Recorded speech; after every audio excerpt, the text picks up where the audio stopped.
చాలా మీటింగులు పెట్టాం, మహానాడులు. ఈరోజు మహానాడు కడపలో చూస్తున్నా. అందరూ అనుకున్నారు కడపలో మహానాడా అని. నాకు నమ్మకం ఉంది.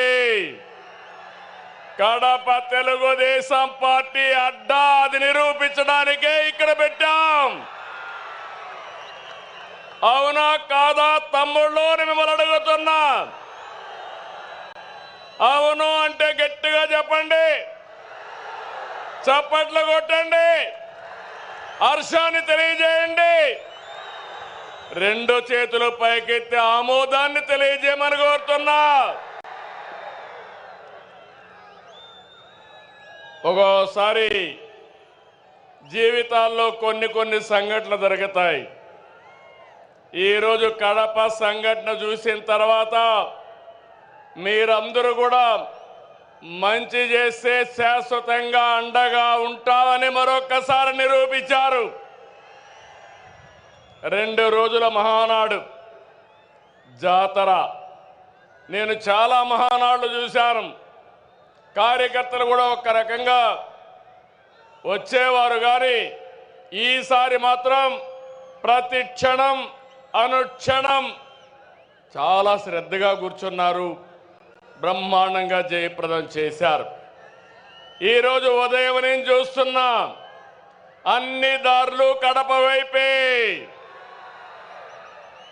కడప దిగ్బంధం అయిపోయింది. ఈ గ్రౌండ్ చూస్తే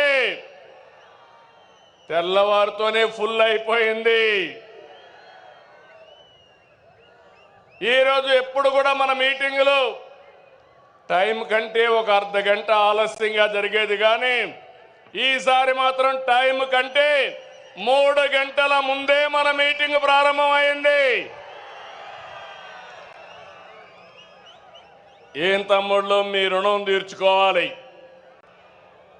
కూటమి ప్రభుత్వం ఏర్పడ్డాక మొదటి మహానాడు దేవుని కడపలో జరిగింది.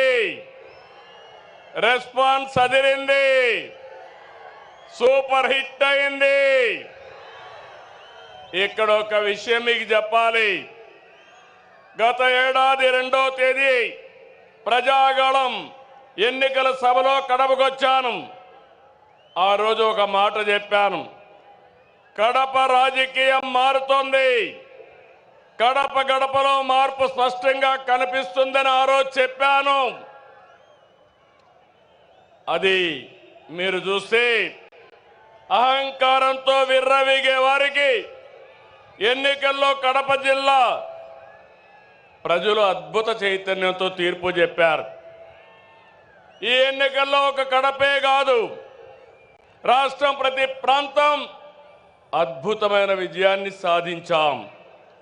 ఉమ్మడి కడపలో 10కి 7 గెలిచాం. తమ్ముళ్ళు, ఇప్పుడు నుంచి కష్టపడితే 2029లో 10కి 10 సిద్ధమా అని అడుగుతున్నా. మిమ్మల్ని సిద్ధమా తమ్ముళ్ళు అని అడుగుతున్నా. ఆడబిడ్డలు సిద్ధమా అని అడుగుతున్నా.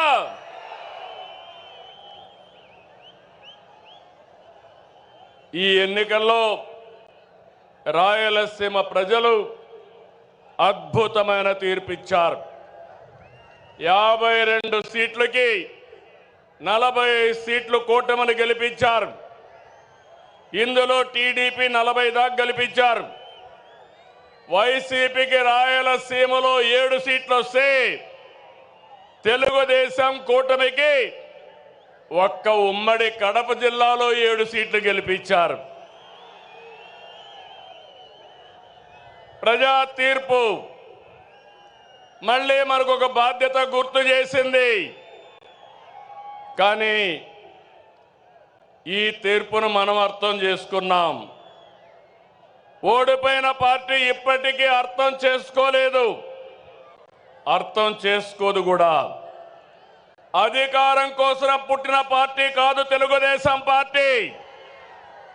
ప్రజల జీవితాల్లో మార్చడానికి, మార్పు తేవడానికి పుట్టిన పార్టీ తెలుగుదేశం పార్టీ. అవునా కాదా అని మిమ్మల్ని అడుగుతున్నా. అవునంటే గట్టిగా చెప్పండి, చప్పట్లు కొట్టి. నా సుదీర్ఘమైన రాజకీయ జీవితంలో నేను చూశాను, ఎప్పుడు కూడా ప్రజలంతా కూడా అభివృద్ధిని, సంక్షేమాన్ని కోరుకుంటారు. ఇంకో పక్క పార్టీ ఎలా ఉండాలో, పాలన ఎలా ఉండాలో చెప్పడంలో తెలుగుదేశం పార్టీ ప్రస్థానం ఒక కేస్ స్టడీ. పాలకులు ఎలా ఉండకూడదు, పార్టీ ఎలా నలపకూడదు ప్రపంచంలోనే ఒక కేస్ స్టడీ వైఎస్ఆర్ పార్టీ అని చెప్పి కూడా నేను మీకు తెలియజేస్తున్నా. తెలుగుదేశం పార్టీ ప్రజా ఉద్యమాలు, పోరాటాలు, ఎన్నికలు, గెలుపులు కొత్త కాదని చెప్పి నేను మీకు తెలియజేస్తున్నా. గత ప్రభుత్వంలో 5 సంవత్సరాలు మనం పోరాటాలు చేశాం. హింసా రాజకీయాలు,